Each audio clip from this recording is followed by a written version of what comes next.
Il y a une question que beaucoup d'immigrés finissent par se poser. Et le plus difficile, c'est quand cette question concerne les gens que tu aimes. Est-ce qu'on m'aime pour moi ou pour ce que je peux donner? Parfois, j'ai l'impression que l'argent que j'envoie est devenu la preuve que j'aime et la condition pour être aimé en retour. Et ça, c'est une pensée qui fait réfléchir. Le plus compliqué, ce n'est pas de donner, c'est de commencer à te demander si un jour tu arrêtes, est-ce que certaines relations resteraient les mêmes?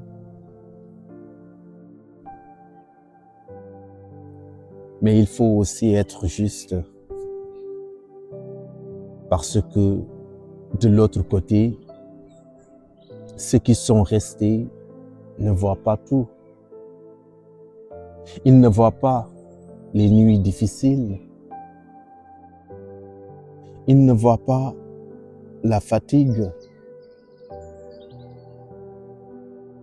Ils ne voient pas les sacrifices invisibles. Ils voient parfois le résultat, mais pas toujours le chemin. Et parfois, eux aussi pensent faire des efforts. Quand ils t'aident pour une démarche, quand ils te rendent un petit service. Et je vais être honnête avec toi. Récemment, j'ai demandé un petit service à quelqu'un de proche. Quelque chose de simple. La personne l'a fait et je l'ai apprécié vraiment. Mais juste après, la conversation a changé. On m'a demandé quelque chose en retour. Un téléphone. Comme si, sans le dire directement, le message était « J'ai fait quelque chose pour toi, toi aussi fais quelque chose pour moi ».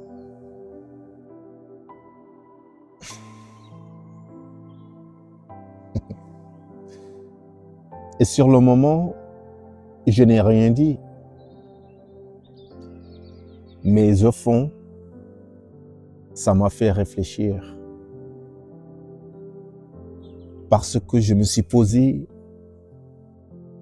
parce que je me suis demandé, est-ce qu'on vient vraiment de me rendre service?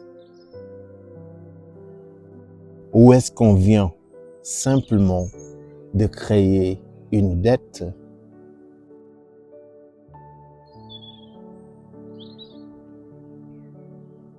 Et c'est ça parfois, la frustration silencieuse de beaucoup d'immigrés. Parce qu'à force, tu commences à sentir que même demander une petite aide a un prix. Comme si certains services n'étaient plus des gestes naturels, mais des avances qu'on récupérera plus tard. Et ce qui marque, ce n'est pas forcément ce qu'on te demande. C'est le sentiment qu'on te fait payer. Une proximité, une aide, ou parfois même l'amour familial alors que toi, tu pensais simplement pouvoir compter sur quelqu'un. Et ces petites choses accumulées pendant des années fatiguent plus qu'on ne le montre.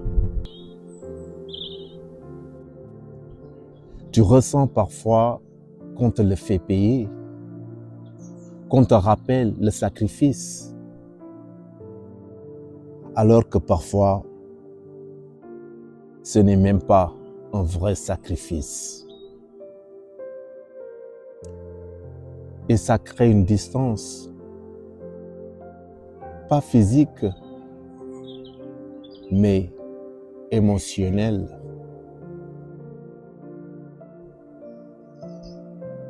Et c'est là que beaucoup se perdent. Parce qu'au lieu de renforcer les liens, on commence à les fragiliser. Maintenant, si tu es nouveau dans la diaspora, écoute bien ça, parce que c'est important. Quand tu arrives, tu es pressé. Pressé de travailler, pressé de réussir, pressé de montrer que ton sacrifice commence enfin à porter ses fruits. Et parfois, tu fais une erreur. Tu racontes tout. Ton travail, ton salaire, ta situation. Mais ce que tu oublies, c'est que les réalités ne sont pas les mêmes.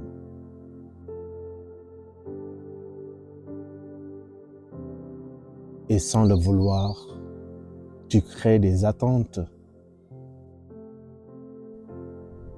Des attentes que tu devras porter pendant des années.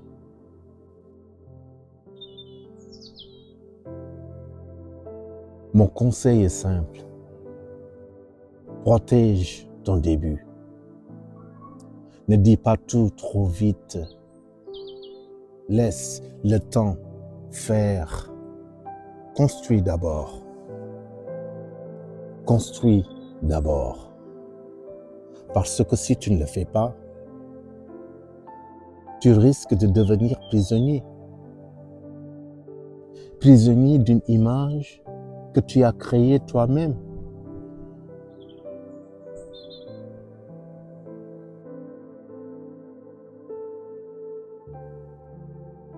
Et au final, tu peux finir par souffrir en silence.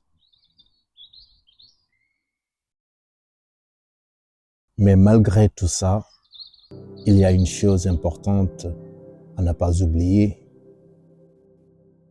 Dieu voit tout. Il voit tes intentions. Il voit tes sacrifices. Il voit ce que personne ne voit. Et parfois, ce que tu fais dans l'ombre a plus de valeur que ce que les gens voient à la lumière.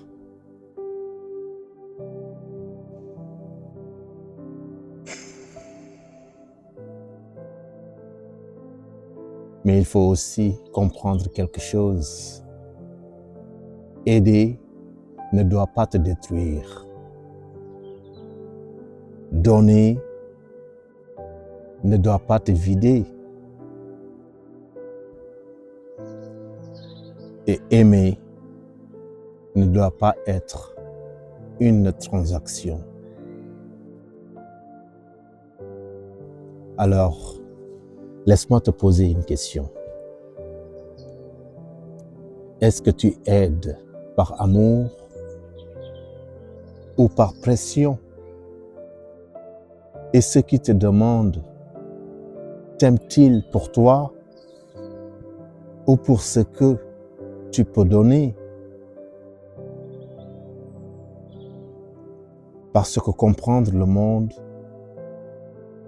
c'est aussi comprendre les réalités invisibles que beaucoup vivent sans jamais en parler.